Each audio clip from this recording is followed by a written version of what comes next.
Hi and hello everyone. This is Preeta. We are seeing class 8 chapter 3 square and square root, cube and cube root. We are going to see the revision exercise, short answer question. So the first one is find the value of m if square root of m by 289 is equal to 15 by 17. So we have to find out what is the value of m.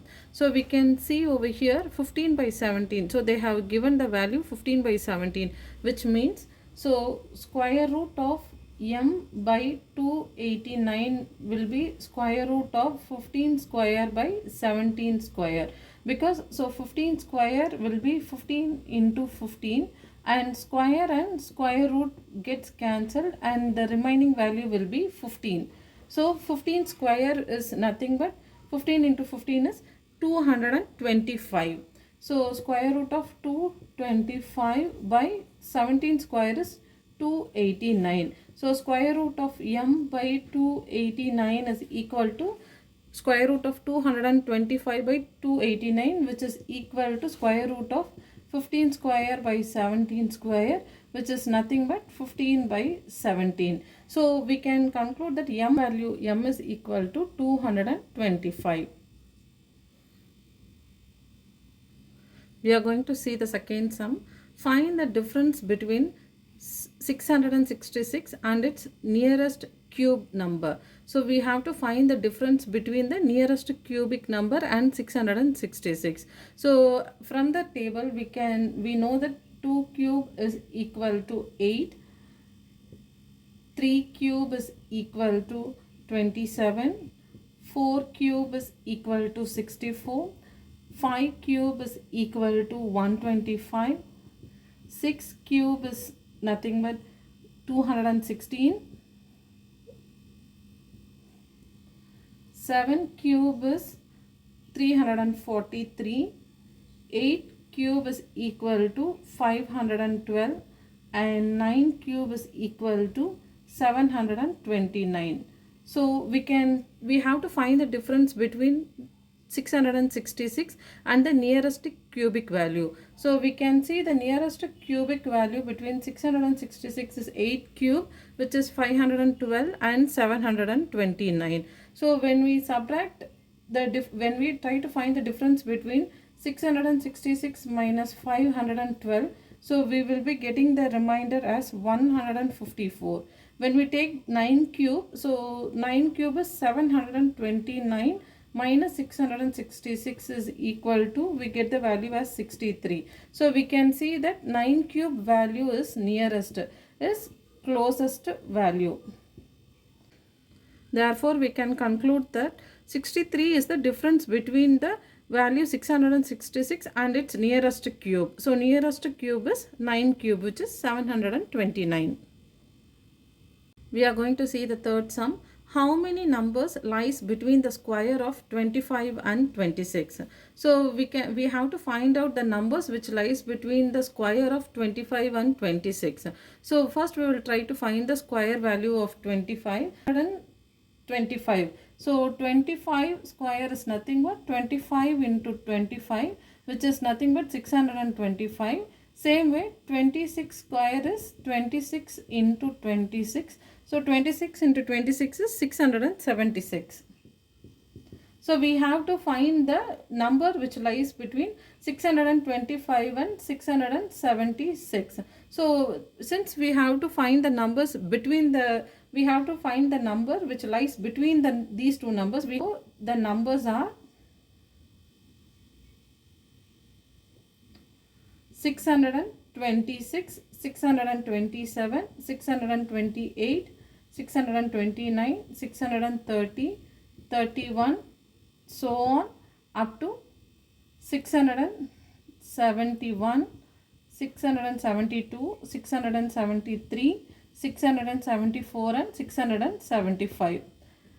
So we can see the numbers between 625 to 676. So we can see over here we have 5 numbers plus 631 to 670. So we will be having totally 40 and again from here we will be having 5 numbers. So all together we will be having 5 plus 40 plus 5, 50.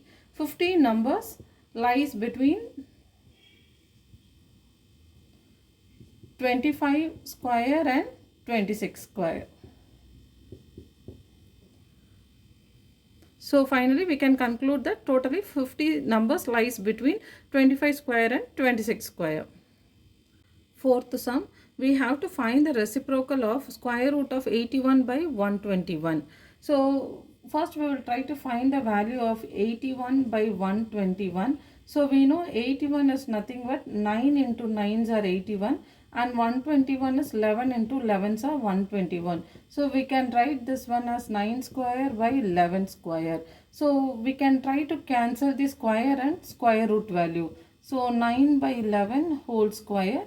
So square and square root gets cancelled. So finally, therefore, square root of 81 by 121 is equal to 9 by 11. Therefore, the reciprocal is their reciprocal is 11 by 9. So we have to write the numerator to the denominator and denominator to the numerator. So the square root of 81 by 121 value is 9 by 11 and the reciprocal is 11 by 9. We will see the fifth sum. If x square is equal to 20.25, then find the value of x. So they have given the x square value which is equal to 20.25. So in order to find the x value, we have to take square to the other side, which becomes square root.